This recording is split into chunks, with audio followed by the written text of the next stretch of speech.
Namo Bhagavate Vasudevaya. Om Namo Bhagavate Vasudevaya.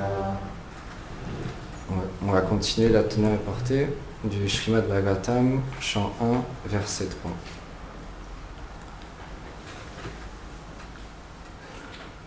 Dans tous les cas, Krishna... Non, il faut chanter le verset dans les verset. Ah, excusez-moi. Ah, c'était cher. Ça fait longtemps que tu as les classes. C'est quoi l'air? Nagama Karputaram Garitam Faram. Nagama Karpataro Garitam Faram. Nagama Karputaro Garitam Faram. Shuka Mukhan Amrita Drava Samyutam. Pibata Bhagavatam Rasam Alayam. Muhur Aho Rasika Bhuvi Bhavuka. Nigama Karpataro Garitam Faram. Shuka Mukhan Amrita Drava Samyutam. Pibata Bhagavatam Rasam Alayam. Muhur Aho Rasika Bhuvi Bhavuka. Les Védas sont des arbres à souhait. Le Brahma Sutra est les fleurs de cet arbre et le Srimad Bhagavatam le fruit. Ce fruit a été amené dans le monde matériel par Sri Sukadev, quand il a mûri dans la demeure transcendantale du Seigneur, Goloka Vrindavan. Il est le doux fruit émanant de ses lèvres. Il est dépourvu de peau et de noyaux. Il est plein du nectar des doux sentiments spirituels. Les divertissements transcendantaux de Sri Krishna sont la douce succulence de ce fruit. Ô vous, les dévots, étant absorbés dans la saveur succulente de l'extase divine rasa, goûtez sans cesse le nectar empli de doux sentiments de ce fruit, jusqu'à ce que vous soyez immergés dans l'océan de la félicité extatique. Devenez experts dans l'anthologie mystique de la philosophie des divertissements d'amour transcendantal, emplie d'extase de Sri Vrajannaranandana Krishna. Vous serez ainsi intoxiqués profondément en le buvant sans interruption.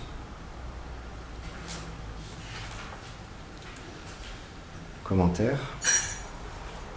Dans tous les cas, Krishna est l'incarnation de tous les doux sentiments spirituels. Le nectar personnifié, le fruit savoureux de l'arbre à souhait des Védas. Mais ce fruit n'est pas directement situé sur l'arbre des Védas. Il est tombé à côté. Il n'est pas sur l'arbre lui-même. On ne doit pas le chercher dans les Védas, mais plutôt dans la bouche de Shukadev. Quelqu'un peut dire que, sachant que ce fruit était très goûteux, Vyasadeva le prit et le mit dans la bouche de son fils par affection. Mais cela peut aussi indiquer que Srila Vyasadeva a mis ce fruit dans la bouche de Shukadev afin que son nectar soit plus doux. Selon Srila Vishwanath Chakravarti Thakur, le mot Bhuvi désigne la demeure transcendantale de Krishna à Vraj, et les mots Bhavuka et Rasika, les chers gopis qui y demeurent. Ô vous qui savourez le nectar rasa de Krishna, buvez cette douceur survenant de sa forme, le Bhagavatam. Ou bien, la saveur de ce rasa est si élevée qu'elle vous amène au point d'étreindre Krishna. Ce nectar de Krishna est indestructible. Pour cela, buvez le nectar indestructible dans la forme de ses lèvres. Pour cette raison, Nigama Karpataro Garitam Phalam signifie la dévotion spontanée qui est manifestée lorsqu'un pratiquant suit dans les traces des sentiments des gopis. Raganuga Bhakti. Ceci est le fruit mûr de l'arbre des Védas, car les sentiments des gopis sont les plus élevés. Vishwanath, qui explique ça? Wow. Ah, j'ai pas compris ça.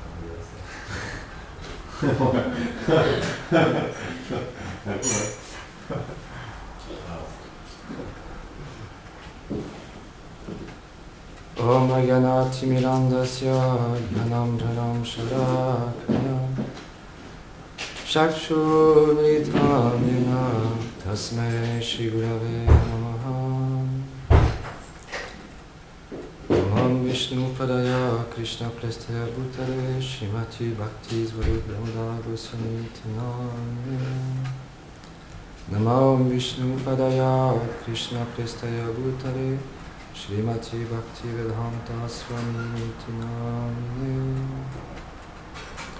Namaste Sarasvati Deve Gauravani Pracharine Nirveshesha Shunyavadi Vashyata Deshatari. Jaya Shri Krishna Chaitanya Prabhu Nityananda Shri Advaita Gadadhar Shivasadi Gaura Bhakta Vrinda. Hare Krishna Krishna Krishna Hare Hare Hare Rama Rama Rama Hare Hare.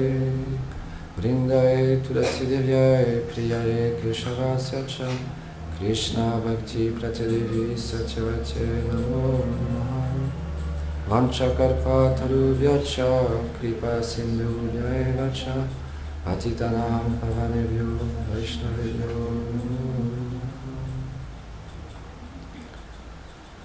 Je rends mes hommages à Cher Bhakti Swarup-Damodar Goswami Maharaj qui est ici présent, qui vient vouloir me donner sa bénédiction pour pouvoir parler, ainsi qu'à Govinda Maharaj, Yashoda Dula et tous les dévots ici présents.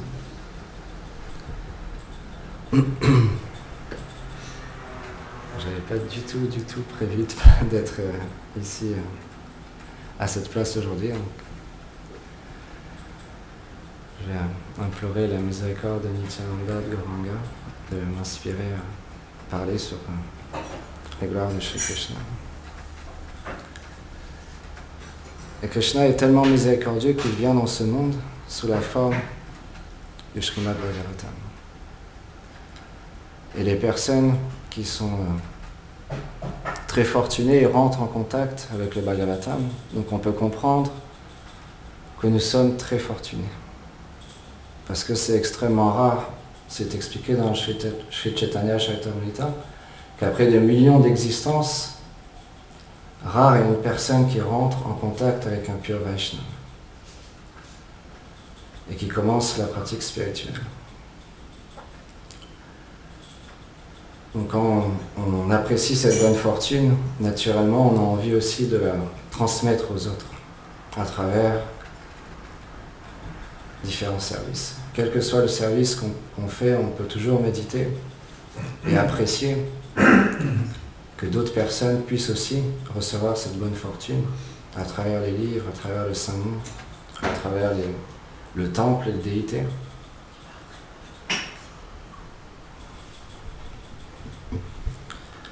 Donc, je voulais vous partager quelques petites anecdotes de Sankirtan, puisque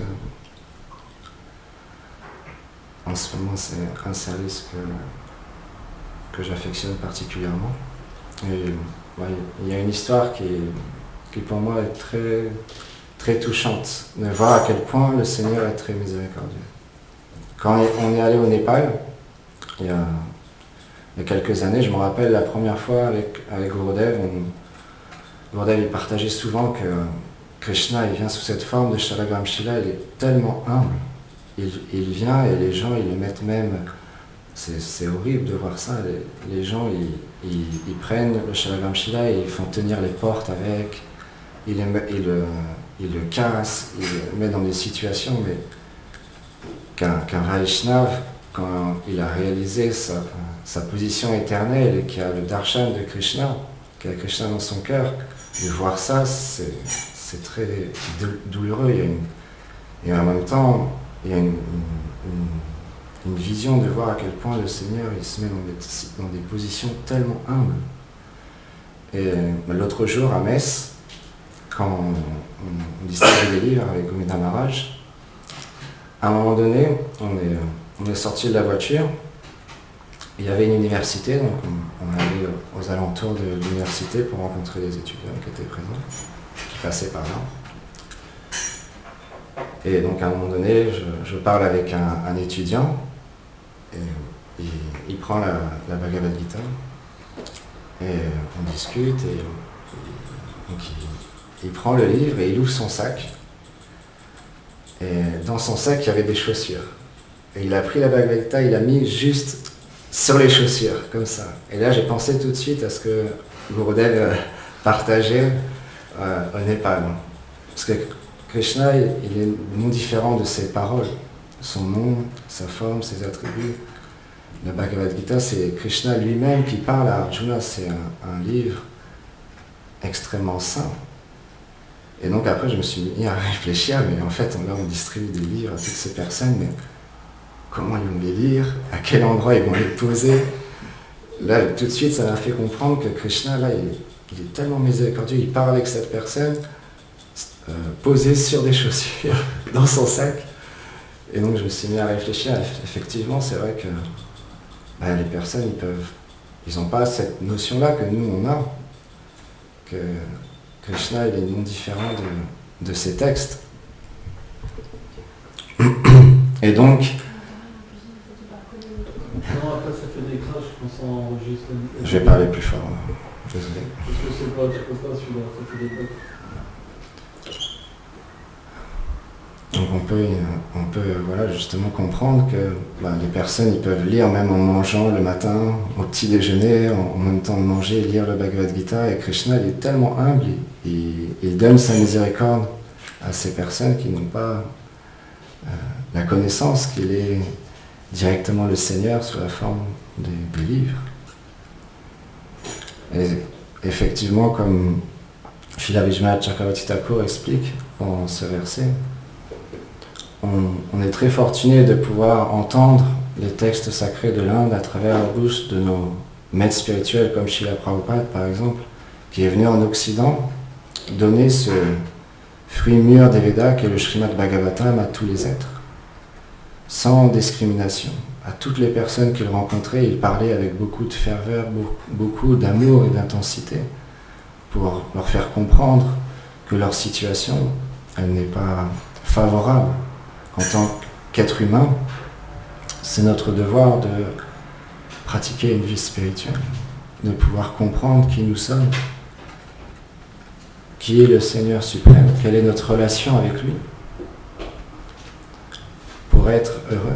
Comme il disait souvent, il est venu aux États-Unis pour rendre les hippies happy.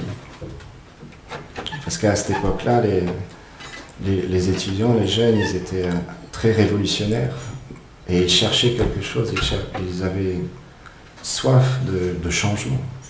Ils voyaient que ce monde, c'était un monde où il y avait la guerre, il y avait tout le temps des souffrances, la politique, des attaques même, comment on dit, raciales, c'est ça, contre les Noirs, toutes sortes de discriminations.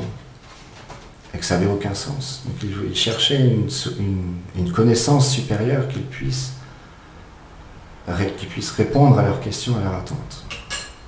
Et justement, quand Srila Prabhupada est interviewé, parfois il expliquait justement qu'on lui demandait mais pourquoi ces jeunes-là maintenant ils changent de religion, de spiritualité. Qu'est-ce que vous en pensez que pourquoi les églises sont vides? Et il disait simplement que suivant les représentants qu'ils sont amenés à parler, ils inspirent plus ou moins les êtres. Donc c'est quelque chose qui est très important de pouvoir avoir une bonne association. Et Srila Prabhupada donnait cette bonne association où il n'était pas quelqu'un de sectaire. Comme Gurudev expliquait l'autre jour, son message était simplement de permettre aux êtres d'aimer Dieu. Quelle que soit leur religion, leur spiritualité, de donner la foi aux êtres dans le Seigneur. Et à travers le Bhagavatam, c'est ce qu'il partageait avec beaucoup de ferveur. J'écoutais une petite conversation où il marchait le matin à Bombay Et il y avait un Indien qui était assez virulent avec Srila Prabhupada. Il posait plein de questions et il argumentait avec Srila Prabhupada et même des fois il laissait même pas Prabhupada finir ses phrases, il continuait à parler. Et puis à la fin, Prabhupada il lui expliquait en fait tout ce que tu dis c'est juste du mayavadisme. Là il a commencé à trancher point après point tout ce qu'il énonçait. Donc Prabhupada aussi était vraiment très très tranchant, il disait, moi je ne peux pas faire autrement que dire la vérité. Il voulait vraiment que les choses soient claires parce qu'il ramenait les choses par rapport à sa compréhension et Prabhupada disait non, c'est pas correct par rapport au principe du gourou. Il expliquait que le gourou est identique au Seigneur. Et là, Prabhupada disait non, ça... représentant du Seigneur, on doit l'adorer au même titre que le Seigneur, mais il n'est pas le Seigneur lui-même. De la même manière qu'on prend une petite étincelle qui sort du feu, elle a une substance infime comparée au feu lui-même. Donc effectivement, on a des qualités, on est fait à l'image de Dieu, mais nous ne sommes pas le Seigneur. Parce que lui, il expliquait justement ce principe-là du mayavadisme qu'on peut Dieu. Donc ici, comme Vishwanath Chakravarti Thakur explique, on cherche tous à découvrir notre relation éternelle avec Krishna à travers le rasa. Et il y a différents rasas, différents échanges que les habitants de Vraj ont avec Krishna.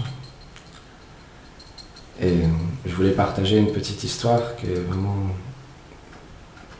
un divertissement, où Indra un jour, il a vu tous les habitants de Vraj qui accomplissaient un sacrifice pour lui, qui était le roi des cieux, celui qui génère la pluie. Et il était très satisfait par l'adoration des habitants de Vraj. Mais Krishna, il est intervenu. Il est venu voir son père, il a dit « Oh père, mais pourquoi vous faites tout ce sacrifice ?» Et là, Vraj lui a expliqué « Oh, mais c'est pour Indra, le roi des cieux, c'est lui qui génère la pluie. On est des Vaishyas, on a besoin de sa bénédiction pour pouvoir recevoir la pluie sur nos récoltes, pour faire paître les vaches. » Et Krishna a donné beaucoup d'arguments à son père en lui disant « Mais regarde, père, pourquoi il fait tomber la pluie sur l'océan? L'océan, il n'a pas besoin de recevoir de la pluie. S'il est véritablement le générateur de la pluie, il ne ferait pas cela. Il fait simplement son devoir. Il n'a aucun mérite. » Et Nanda Maharaj, après différentes explications de Krishna, il a accepté les mots de son enfant. Et donc ils ont commencé, il a expliqué que c'était la colline Govardhan qui était présente à Vraj pour notre plus grand plaisir. Elle donne des fruits, elle a des rivières, elle fait paître nos vaches, elle est tellement miséricordieuse envers nous. On devrait plutôt adorer la colline Govardhan. Et là, Krishna et Nanda Maharaj, ils sont tous partis en procession. Et on connaît le divertissement, donc Indra, il a été pris d'orgueil de sa position, et à travers ce divertissement, Krishna lui a enseigné, et il s'est repenti. Mais Krishna, il n'a montré aucun signe de savoir s'il était satisfait auprès d'Indra ou pas. Donc Indra, il se repentait à un endroit à Vrindavan. Et un jour, Narada Muni est venu. Et il a dit « Oh Indra, toi qui es le roi des cieux, pourquoi tu te lamentes de la sorte? Qu'est-ce qui se passe ?» Et là, Indra, il lui expliqua « Oh, j'ai commis une offense envers mon doux Seigneur, je lui ai manqué de respect et manquer de pouvoir délecter les doux rasa, les doux sentiments d'échange d'amour entre mon Seigneur et ses habitants de Vrindavan. Et Narada Muni, qui est rempli de compassion pour les êtres, pour les dévots, il a dit, oh, si tu veux, je peux faire un arrangement pour que tu puisses de nouveau goûter à ce doux échange d'amour entre Krishna et ses dévots. Est-ce que tu aimerais cela? Oh oui, oui, bien sûr. Indra était très content, il avait envie de pouvoir voir de ses propres yeux les doux divertissements d'enfance de Krishna. Et donc à ce moment-là, Krishna était à Mathura. Et donc il a tué Kamsa et les différents lutteurs. Donc il a remis Ugrasen sur le trône. Et Vasudeva et Devaki étaient très contents de pouvoir avoir bénéficié de la présence de leur enfant qu'ils n'avaient pas pu avoir pendant très longtemps. Et donc à ce moment-là, Narada Muni est arrivé à Mathura. Donc il est allé voir Devaki. Il est allé voir Devaki. Narada Muni lui a dit, oh,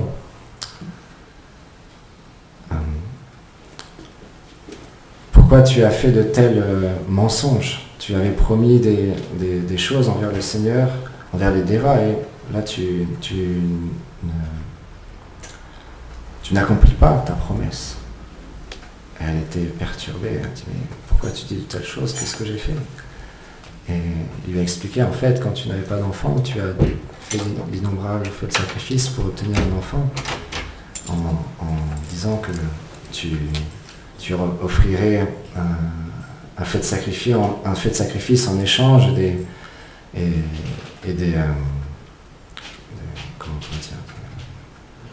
récompenses pour avoir obtenu un fils. Mais tu n'as pas obtenu un fils, tu as obtenu le Seigneur suprême Krishna. Tu dois accomplir un fait de sacrifice pour te faire pardonner de ça et pour répondre à ta promesse.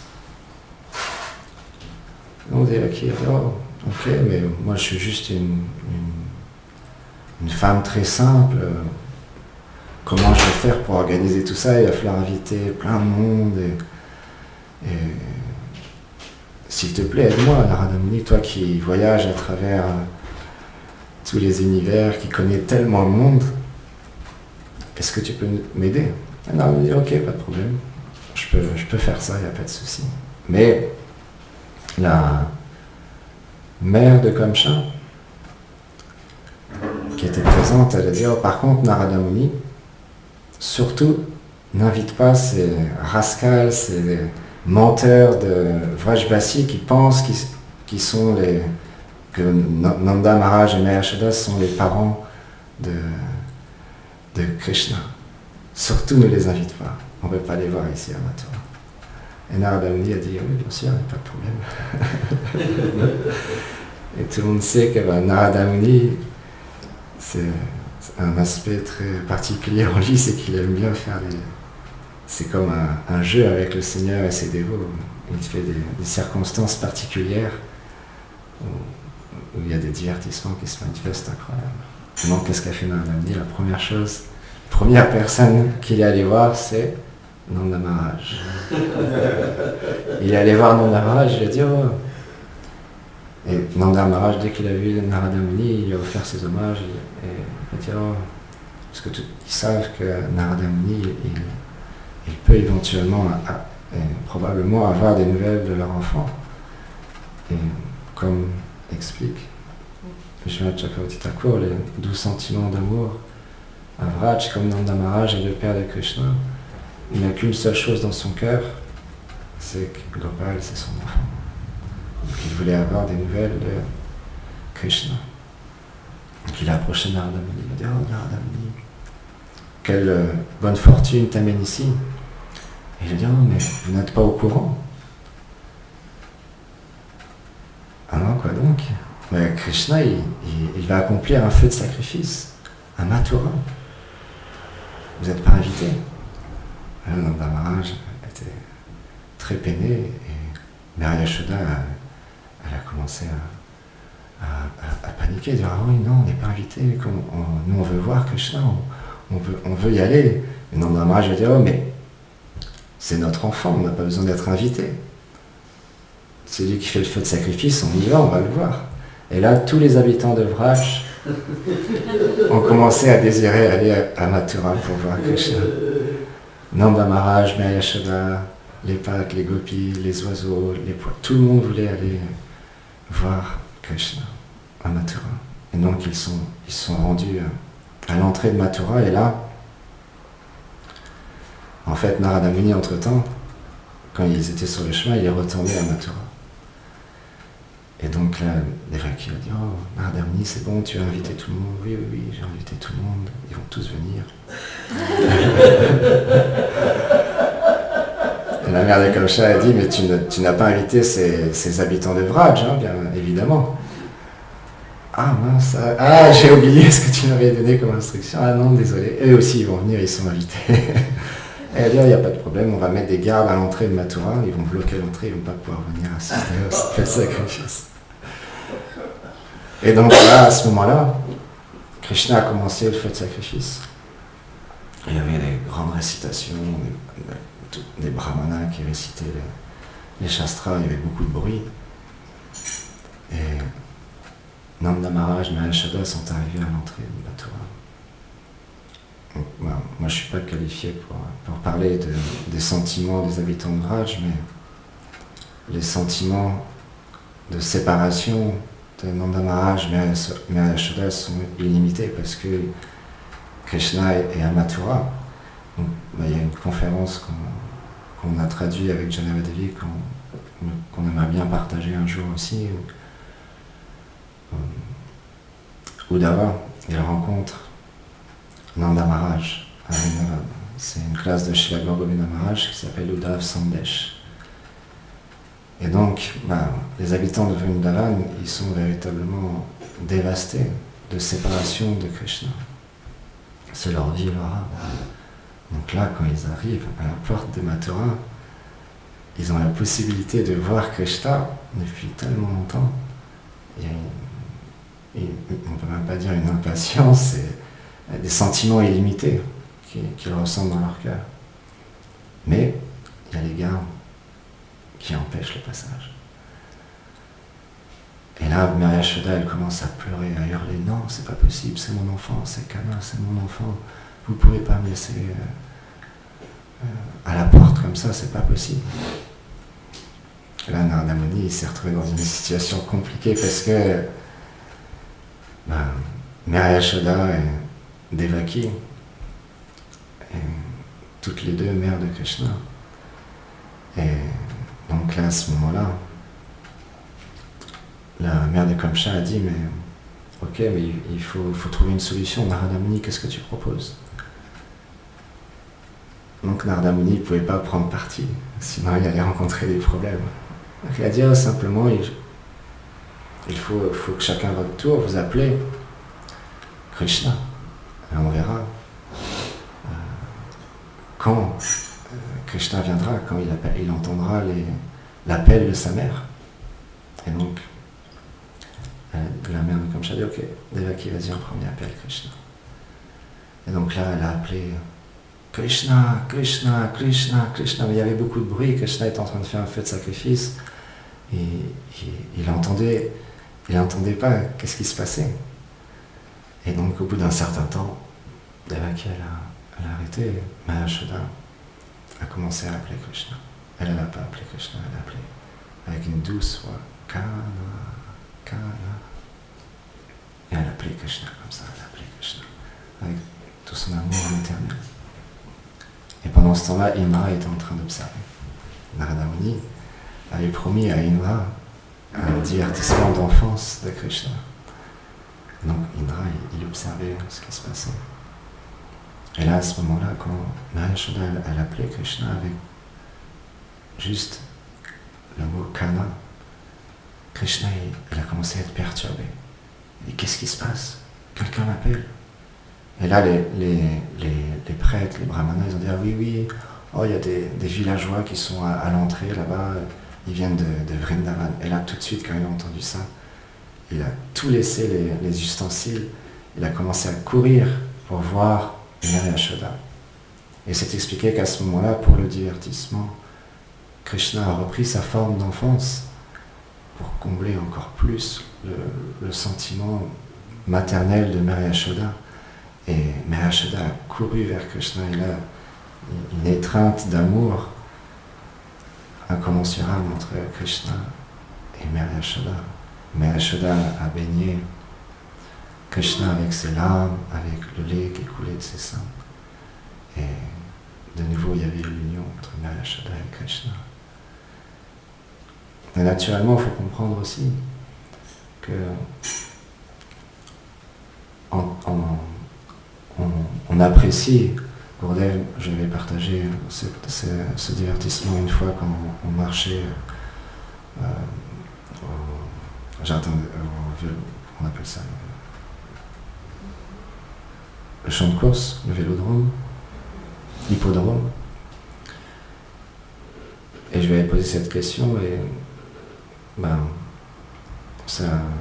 Yashoda, en tant que Gaudiya,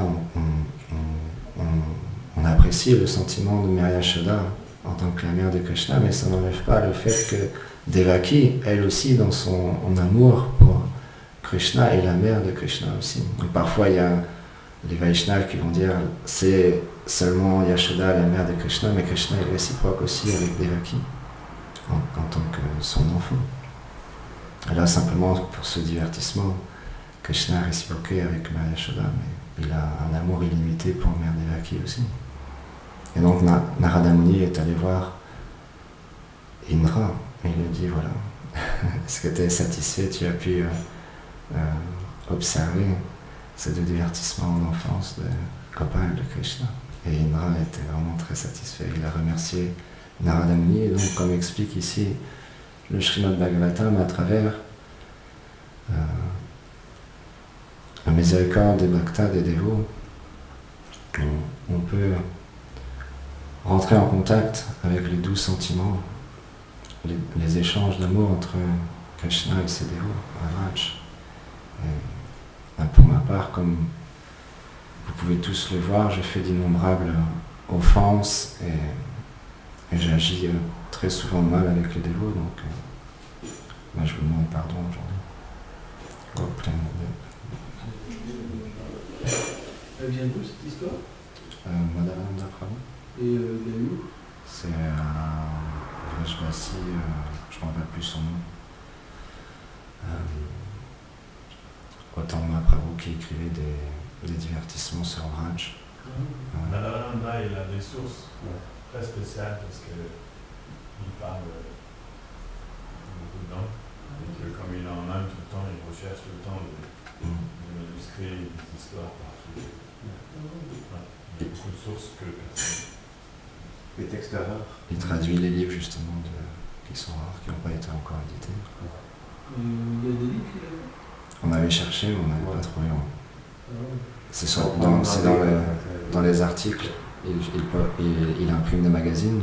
Dans ces magazines, il partage ses divertissements. Ça serait bien d'être là que les filles en français, c'est bien. Jai Srimad Bhagavatam ki Jai.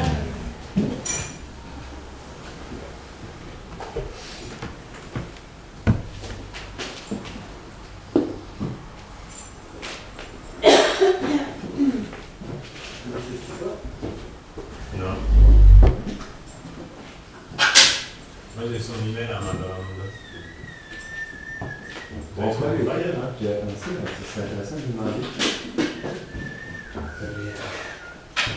Parce que si tu m'as parlé des petites séquences, parce qu'il y a aucune publication.